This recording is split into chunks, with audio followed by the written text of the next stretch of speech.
করুণাময় ও অসীম দয়ালু আল্লাহ। জেনা বেগানা মহিলার সাথে করা, আর জেনা ব্যভিচার হচ্ছে মাহরাম মহিলার সাথে করা, মানে এমন মহিলার সাথে জেনা ব্যভিচার লিপ্ত হওয়া যার সাথে বিবাহ শাদী হারাম। যেমন মা, আপন খালা, আপন বা সৎ, বইমাতৃ বইপিতৃ, তিনটে হচ্ছে আপন।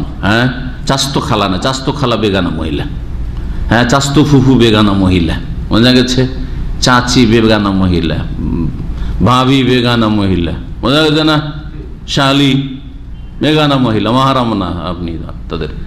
কিন্তু মা, বোন, মানে আপন বোন, বইমাতৃ বইপিতৃ বোন, তারপরে খালা ফুফু ইত্যাদি, এইসব এদের সাথে যদি জেনায় লিপ্ত হয় তো ওর শাস্তি কি, একটা মাসালা আছে, ভাষ্যকার উল্লেখ করেছেন এবং এই বিষয়টি জেনে নেওয়া ভালো। বলছেন ইখতালাফ আল উলামা ফি হুকম মান জানা বিযাতি মাহরামিন আলাইহি, উলামাদের দ্বিমত রয়েছে ওই ব্যক্তি সম্পর্কে যে জেনা করবে কোন মাহরাম মহিলার সাথে, মানে এমন মহিলার সাথে যার সাথে তার বিবাহ চিরতরে হারাম। শুধু হারাম বলবেন না, চিরতরে হারাম। যে কোনো বিবাহিত মহিলার সাথে বিবাহ হারাম, তাই বলে কি মাহরাম নাকি?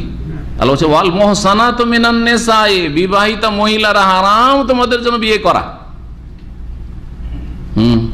বুঝলেন কথা না বুঝলেন না? বিবাহিতা মহিলা হারাম, কে বুঝেছে কথাটি? স্বামী আছে, ওকে বিয়ে করা যাবে? এই যে স্বামী আছে প্রবাসে এসে আর ওর স্ত্রীকে উঠিয়ে নিয়ে পালিয়ে চলে যাচ্ছে, আর যে বিয়ে করে নিয়েছে কোর্ট মেরে, জায়েজ?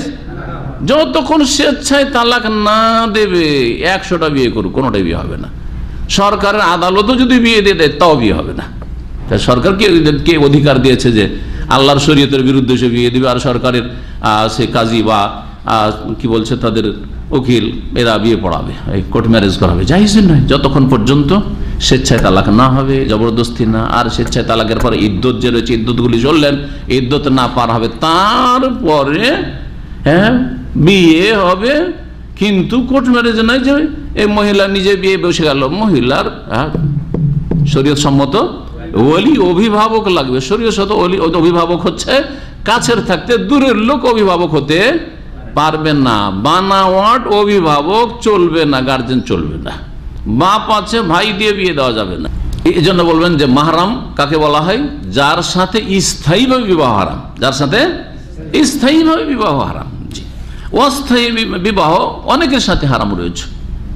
আপনার শালীকে বিয়ে করতে পারবেন? স্থায়ী না অস্থায়ী? অস্থায়ী বিয়ে করতে, কতদিন বিয়ে করতে পারবেন না?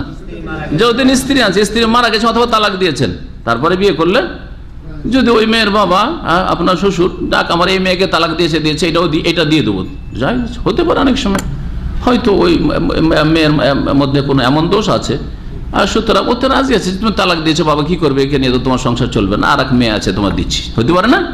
যদি কেউ জেনা করে মাহরাম মহিলার সাথে, তার হুকুম কি? ফাযাহাবাল আইম্মাতু সালাসা মালিক ওয়া শাফি ওয়া আহমদ ইলা আন্না হুকম গায়রিহি মিনাজ যুনাতি ফি গায়রিল মাহারিম ইউজলাদুল বিকরু ওয়া ইউগাররাব ওয়া ইউরজামুস সাইয়্যিব। ইমাম মালিক, শাফি, আহমদ এই তিন ইমাম বলছেন যে এই জেনার বিধান অন্যান্য মহিলাদের সাথে, বেগানা মহিলাদের সাথে জেনার বিধান একই, সেম। জি, কি করতে হবে? যদি অবিবাহিত হয় তাহলে কি করতে হবে? 100টি বেত্রাঘাত, আর 1 বছরের জন্য নির্বাসন। জি হ্যাঁ, ওয়াইউরজামুস সাইয়্যিব, আর যদি বিবাহিত হয় তাহলে রজম করতে হবে। বলছে যে কারণ আয়াতে কোনো পার্থক্যের কথা নেই, আর হাদিসে এইরকম কোনো পার্থক্যের কথা নাই। এটা হচ্ছে হাসান বাসরির উক্তি, আবু সাউর উক্তি, আর ইমাম আবু হানিফার দুই সঙ্গী ইমাম আবু ইউসুফ মুহাম্মদ রাহিমাহুমুল্লাহ জামিয়ান। ও রিওয়ায়াতুল উখরা আনিল ইমাম আহমদ রাহমাতুল্লাহ আলাইহির আরেকটি মত রয়েছে, আন্নাহু ইউকতালু মুতলাকান, যদি মাহরাম মহিলার সাথে বা মাহরাম ব্যক্তি তার আপন জন মহিলা, মানে যার সাথে বিবাহ স্থায়ীভাবে হারাম, এইরকম মহিলার সাথে জেনায় লিপ্ত হয়, তাহলে তাকে কি করা হবে? হত্যা করে দেওয়া হবে মুতলাকান। সে বিবাহিত হোক আর নাই হোক, অবিবাহিত, তারপরে তাকে হত্যা করে। সাওয়ান কানা বিকরান, সে কুমার হোক, আও সাইয়্যিবান, অথবা বিবাহিত হোক। জি, এটি হচ্ছে ইমাম আহমদ রাহিমাহুল্লাহর মত। দলিলে বলা যেতে পারে আবু দাউদ, তিরমিজির হাদিস, বারা ইবনে আযিব রাদিয়াল্লাহু তাআলা আনহু থেকে বর্ণিত, তিনি বলছেন লাকিতু খালি ওয়া মাহু রায়া, আমার মামার সাথে আমার সাক্ষাৎ হলো, তার সাথে একটি পতাকা ছিল, ঝান্ডা। রায়াতুন মানে হচ্ছে আলাম, ঝান্ডা। ফাকুলতু, আমি জিজ্ঞেস করলাম মামাকে, এলা আইনা তরিদ, মামা কোথায় যাচ্ছেন? কালা বলল, বাসানি রাসূলুল্লাহ সাল্লাল্লাহু আলাইহি সাল্লাম, আমাকে রাসূলুল্লাহ সাল্লাল্লাহু আলাইহি সাল্লাম পাঠিয়েছেন। এলা রাজুলিন নাকাহা ইমরাআত আবিহি মিন বাদিহি, ওই অসৎ পাপী লোকের উদ্দেশ্যে যেই ব্যক্তি তার বাবার স্ত্রীকে বিয়ে করেছে। বাবার স্ত্রীকে, নিজের মাকে বাবার স্ত্রী বলা যাবে? আসলে তো বাবার স্ত্রী, কিন্তু বাবার স্ত্রী বলা যাবে? যাবে না। দেখেন, এতে বোঝা যাচ্ছে যে ভাষা সুন্দর হলে মানুষ আপনাকে ভালোবাসবে, আর ভাষা যদি খারাপ হয় তো জুতাবে, ঠিক কিনা? আপনার মা কি আপনার বাপের স্ত্রী না?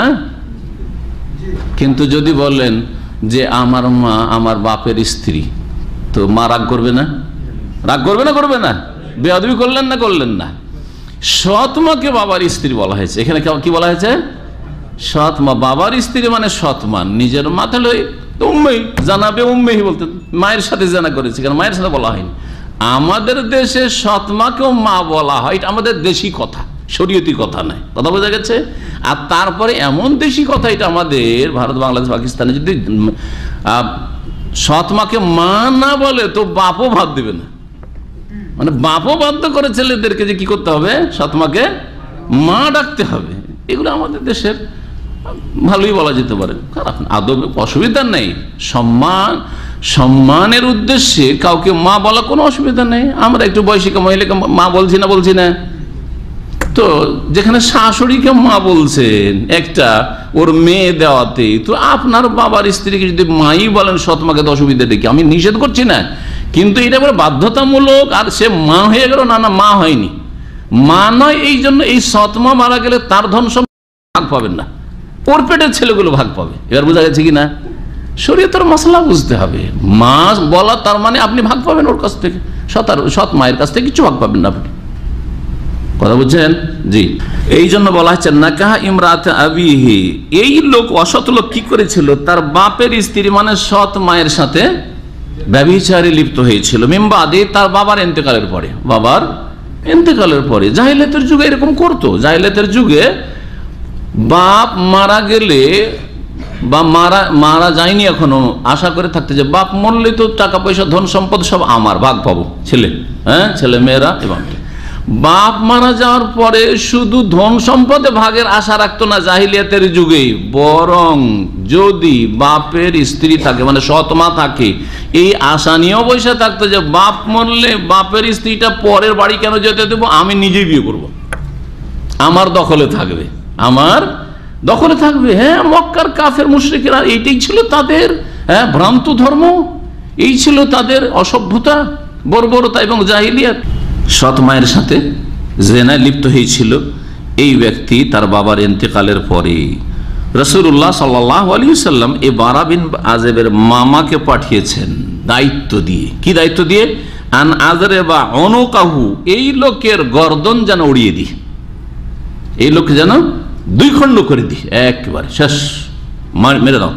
ও আখুযু মালাহু, এবং তার মালধন সম্পদ যা কিছু তার সাথে পাবো তা যেন আমি নিয়ে চলে আসি তার কাছ থেকে, মেরে দিয়ে তার কাছে যা কিছু আছে নিয়ে চলে আসো গনিমতের মতো। কারণ এ হচ্ছে মুরতাদ, এ হচ্ছে কি মুরতাদ। মুরতাদের ওপর শরীয়তের, মুরতাদ কাকে বলে? যেই ব্যক্তি ঈমান ইসলাম ভঙ্গ করেছে। আল্লাহর হারামকে কেউ যদি হালাল করে তাহলে সেই ব্যক্তি ঈমান ভঙ্গ করেছে, সুতরাং সেই ব্যক্তি ইসলাম বিমুখ, মুরতাদ। এ ছিল মুরতাদ। সেই জন্য জেনার শাস্তি শুধু তাকে দেওয়া যে অবিবাহিত হইলে 100টি বেতের আঘাত, না, এই চলবে না। সৎ মায়ের সাথে জেনা করেছে আর এটি হারাম। ওয়ালা তানকিহু মা নাকাহা আবাউকুম মিনান নিসা, আল্লাহ কোরআনে কারীমে বলছেন সূরা নিসাতে, তোমরা বিবাহ করতে পারবে না মা নাকাহা আবাউকুম, তোমাদের বাবারা যেসব নারীদেরকে বিবাহ করেছে, তোমার আব্বা, তোমার দাদা, এমনকি সৎ দাদিকেও বিয়ে করতে পারবে না, সৎ নানিকেও বিয়ে করতে পারবেন না। আবাউকুম মানে বাপ, দাদা, নানা, দাদার বাপ, নানার বাপ, ওপরে যদি কেউ বেঁচে থাকে আর ওদের স্ত্রী থাকে, হয়তো দাদা বুড়া বা দাদার বাপ বুড়া 80 বছর বয়সে 15 বছর বিয়ে করেছে, 14 বছর বিয়ে করেছে, আর তারপরে মারা গেছে, বিয়ে করতে পারবেন না। বিয়ে করাই হচ্ছে হারাম। যাকে বিয়ে করায় হারাম তার সাথে মানে মাহরামের সাথে তাহলে জেনা। তো এই ক্ষেত্রে জেনার যে সাধারণ শাস্তি রয়েছে সেই শাস্তি নয় এই হাদিসের আলোকে। হাদিস আবু দাউদ তিরমিজিতে রয়েছে এবং তিরমিজি হাদিসকে হাসান বলেছেন। আরেকটি হাদিস রয়েছে তিরমিজিতে, ইবনে মাজাহ এর মুস্তাদরাক হাকিমে, আর ইমাম আহমদ রাহিমাহুল্লাহ তার মুসনাদে নিয়ে এসেছেন। আব্দুল্লাহ বিন আব্বাস রাদিয়াল্লাহু তাআলা আনহুমা থেকে বর্ণিত, বলছেন এই হাদিসটি সম্পর্কে সহিহ না যঈফ এটা জেনে নাও ভালো। আল্লামা আলবানী হাদিসটিকে সহিহ বলেছে ইরওয়াউল গলিল 8ম খণ্ড 121 পৃষ্ঠায়। তার মানে হাদিস এই মর্মে সহিহ যে সৎ মায়ের সাথে জেনা করার কারণে রাসূলুল্লাহ সাল্লাল্লাহু আলাইহি ওয়াসাল্লাম কি করতে বলেছেন? হ্যাঁ, গর্দন উড়িয়ে দিতে বলেছেন। এটা বলেননি যে দেখো যে সে বিবাহিত না বিবাহিত নয়, যদি বিবাহিত হয় তাহলে সংসার, আর বিবাহিত না হয় তাহলে 100 কোড়া 100 দৌড়া, এটা বলেননি তো। জি হ্যাঁ। দ্বিতীয় যে হাদিসটি বলছি এর এই মর্মে দলিল আব্দুল্লাহ বিন আব্বাস রাদিয়াল্লাহু তাআলা আনহুমা থেকে, আন্নান নবী সাল্লাল্লাহু আলাইহি ওয়াসাল্লাম নবী কারীম সাল্লাল্লাহু আলাইহি ওয়াসাল্লাম বলেছেন, মান ওয়াকা আলা যাতে মাহরামিন, কেউ যদি মাহরাম মহিলার সাথে ব্যভিচারে লিপ্ত হয়, জেনায় লিপ্ত হয়, ফাকতুলুহু, তাহলে তাকে হত্যা করে দাও। তাকে কি করে দাও? হত্যা করে। এই কথা বলে রাসূলুল্লাহ সাল্লাল্লাহু আলাইহি ওয়াসাল্লাম দেখো যে সে বিবাহিত না অবিবাহিত বা জেনার হদ কায়েম করে, এই কথা বলা হয়নি, হত্যা করে দাও। তাহলে এই মাযহাবের দলিল আমরা এখানে পেলাম। আসসালামু আলাইকুম। নিয়মিত ইসলামিক বক্তব্য পেতে সাবস্ক্রাইব করুন আমাদের চ্যানেল দ্বীনি দাওয়াত এবং ফেসবুক সহ বিভিন্ন জায়গায় শেয়ার করুন, ছড়িয়ে দিন ইসলামের বাণী।